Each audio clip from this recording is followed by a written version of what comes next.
Since the rains began on the night of December 17th, tens of thousands of people have been evacuated, and 41 had lost their lives as of Friday afternoon. Perhaps more devastating than the millions of ringgit worth of damage the floods have caused is the unimaginable trauma experienced by victims. Homes lost, businesses brought to their knees, families forever broken. So, how did we get here? FMT takes a closer look at one of Malaysia's worst natural disasters in recent history. On Friday night, December 17th, reports began to trickle in about heavy rain in the Klang Valley, Negeri Sembilan, Perak, Malacca, Pahang, Terengganu, and Kelantan. Some flooding had already occurred in the latter three states from rain that had been pouring in the days prior. But nothing could have prepared any of the states for the kind of rainfall they were about to experience. As dawn broke the following day, with buckets of rain still pouring in many areas, some semblance of the scale of the developing crisis became clear. Pictures began to spread on social media of cars almost totally submerged in parts of Selangor. Highways became backed up with vehicles, with some people choosing to camp out in their cars rather than risk driving through the rising water. Similar reports filtered in from parts of Kuala Lumpur and Pahang. Water as deep as 3 meters was reported in several parts of central Malaysia. More than a month's worth of rain fell that day in some parts of the country, the Environment and Water Ministry would later say. The 363 millimeters recorded by Sentul Station was the highest, followed by Gombak, Jinjang, and Sungai Bonus, Jalan Tun Razak. Rivers rose to dangerous levels and some overflowed, compounding matters. By Sunday, after the torrential rain had begun to subside in the early hours of the morning, the sheer magnitude of the flooding became clear. Taman Sri Muda in Shah Alam, the capital of the country's most populous state, was now underwater. People pleaded for help from the rooftops, trapped by the murky waters that had engulfed their homes.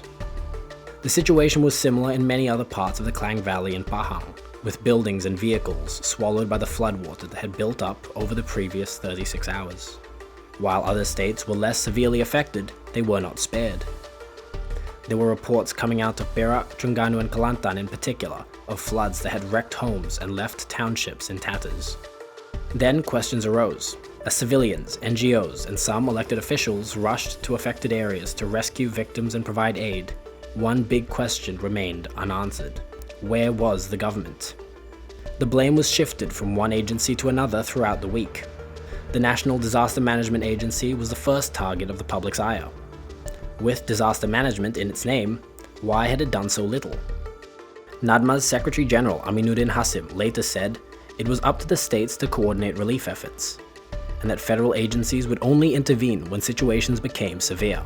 He also said NADMA had attempted to evacuate residents of the badly affected Taman Sri Muda area when the floods first began, but claimed many were reluctant to leave, citing fears of catching COVID-19 at relief centers and doubts over the severity of the crisis.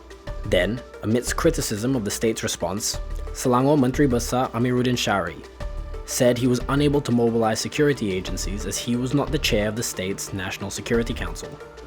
Entrepreneur Development and Cooperatives Minister Noor Omar revealed on Wednesday that he had been holding that post since last November.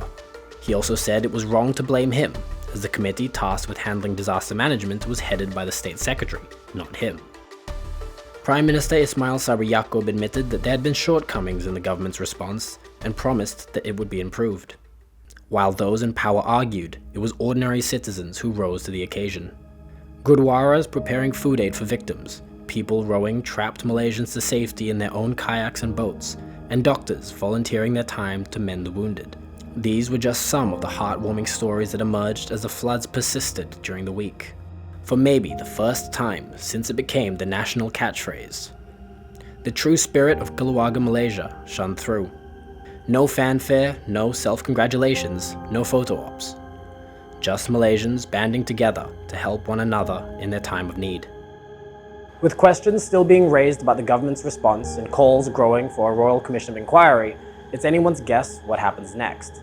For victims, the process of picking up the pieces will likely stretch well into the new year.